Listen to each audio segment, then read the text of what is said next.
Alright, hey everybody, so welcome to another After We Collided movie topic video. So for today's topic video, this is a topic that I'm actually surprised that we have not talked about yet. This is a topic that I'm actually surprised has not been, shined a light on yet, and that is the topic of overt sexualization of Josephine Langford during After We Collided. Now, the tweet that kicked all of this off was a tweet that read, AWC sexualized Joe's body so much. Like, I get showing skin and sex scenes, I don't care about that, or appreciating her body, but that didn't do that. They just got shots of her butt or boobs that did nothing to the so-called plot. And the three scenes, or the three shots that this person brought up, was the tight close-up of her breasts during the yoga scene, the upskirt shot of Hardin carrying her into the bedroom, during the New Year's Eve sequence, and of course the tight close-up of her butt during the club dancing sequence.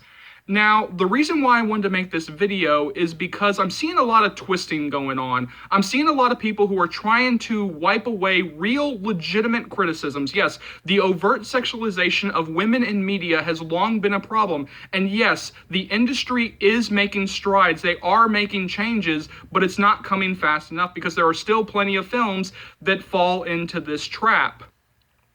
Now, I'm seeing like a lot of twisting going on, pretty much now people are trying to say, oh, you're complaining about the sex scenes. If you have a problem with skin, if you have a problem with sex scenes, then, get the fuck out of the fandom. Go watch, a Disney movie. That is not what we are talking about. Nobody is talking about the sex scenes. What we are talking about are scenes that show close-ups or shots of her different body parts for no reason whatsoever. Like the tight close-up of her breasts during the yoga scene, the upskirt shot of the New Year's Eve, during the New Year's Eve sequence, or the close-up of her butt during the club scene. These are not sex scenes. These are not sex scenes. And if you think that they are sex scenes, then somebody needs to have a bigger conversation with you, because I'm truly, truly concerned for you if you actually think that those are sex scenes. All right, so yes, look, another big thing that I'm seeing people say is, well, what about the shot of Hero during the shower scene where we get like the close-up shot of his, butt? Again, sex scene. Nobody is complaining about that. Nobody is talking about that. And why, whenever somebody actually does bring up like real legitimate, sexualization of women in media, the first thing anybody says is, well, what about the ab shots? What about, like the muscle shots? What about the shirtless shots of guys in films? Y'all, I hate to break it to you, but in terms of the sexualization, of the genders in media, women are leading. Like, women would have to completely disappear, like from the face of the earth for a very long time for there to even come close to being equality, for men to actually catch up in terms of the scoreboard of sexualization in media. Because right now the score is women, billion, trillion, quadrillion times infinity, men, 30. And I know that that's actually a complete exaggeration, but you get my point. Now look, here's the big thing.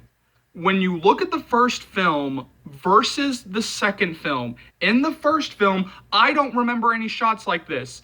In the second film, there are 3 shots, and I'm sure that there are a lot more than that, because even somebody brought up the shot of Tessa, in her underwear, like this close-up of Tessa in her underwear as she was running around trying to get dressed the next morning, after the big Seattle, hotel sex scene.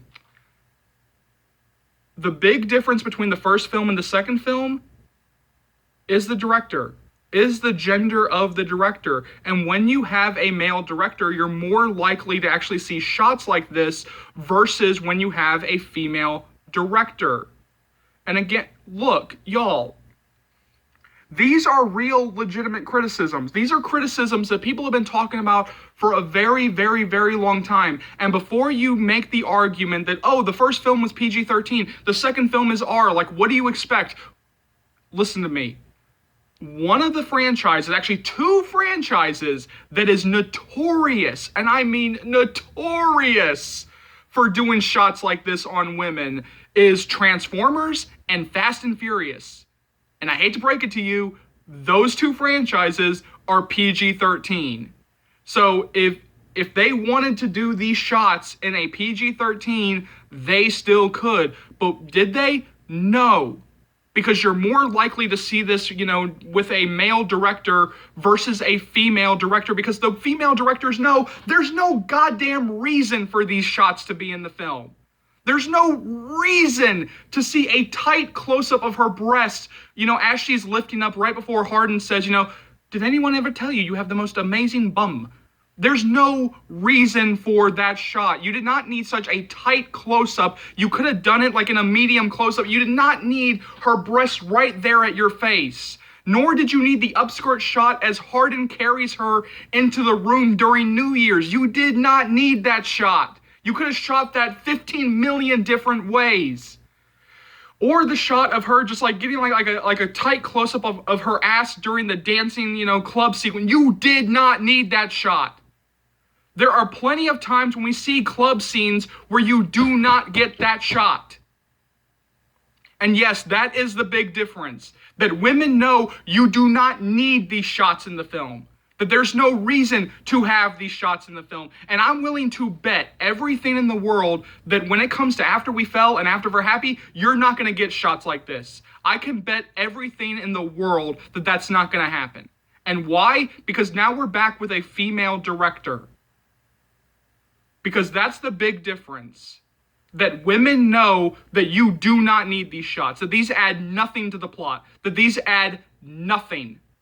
Other than to actually just show a tight close-up on the body parts of your female lead. That's it. That's the only reason. And you know what? People have called out the Fast and the Furious. People have called out Transformers. So why is the After series getting a pass? Why is the After series being defended like it is right now? Because people are saying, well, what about the books? Like, well, you know what? These are in the books. No, they are not.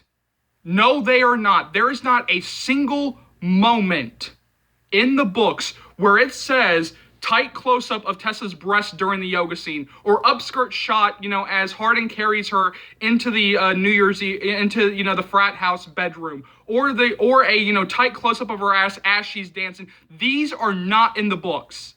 This is in the film. They are not. Let me say that again. This is a film, not a book. And that none of this is actually in the books. So stop using the books as a shield to defend this.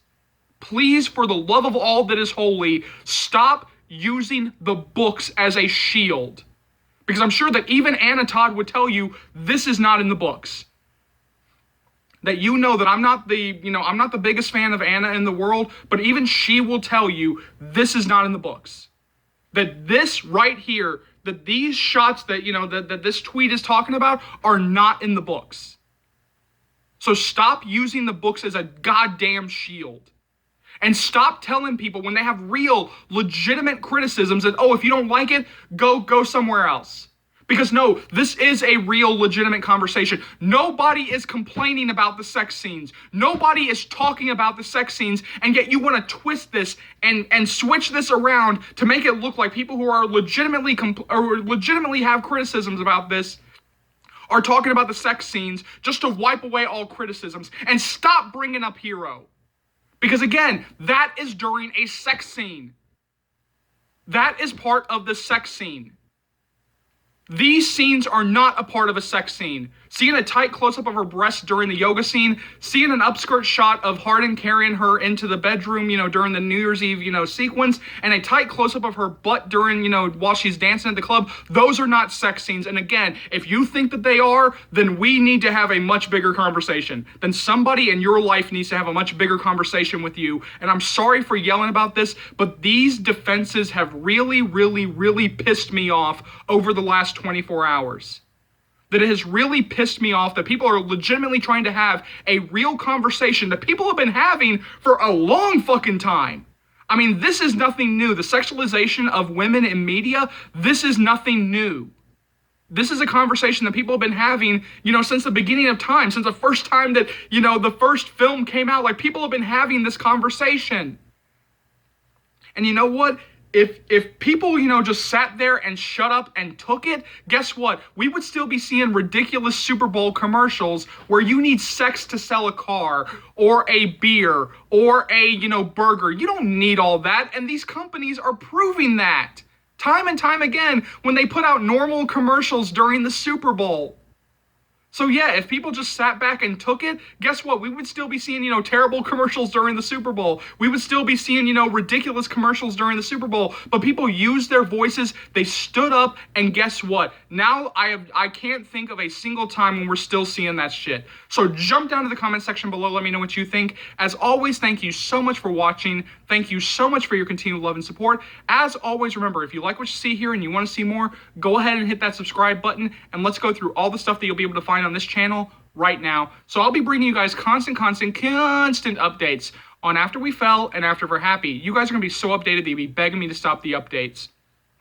Because I was terminated for so long, there's still a whole bunch of stuff that I have to catch up on in terms of After We Collided, including topic videos, and those are coming sooner rather than later. As always, remember, this channel would not be able to grow to the heights that it has without you guys, and so for that, I'm eternally grateful. You know and I know there are plenty of fans out there, old and new, who have no idea, absolutely no idea that this channel exists, so please keep sharing the channel. Please keep spreading the word of Charles's movie channel, because this will easily be one of the best, if not the best, after series channels that you'll find here on YouTube, or dare I say anywhere. So hit that subscribe button if you haven't already. Keep liking, keep subscribing, keep sharing. My name is Charles. Welcome to the After Series channel. I'll see you later. After fans, Joe fans, Hero fans. Take care, y'all. Love you.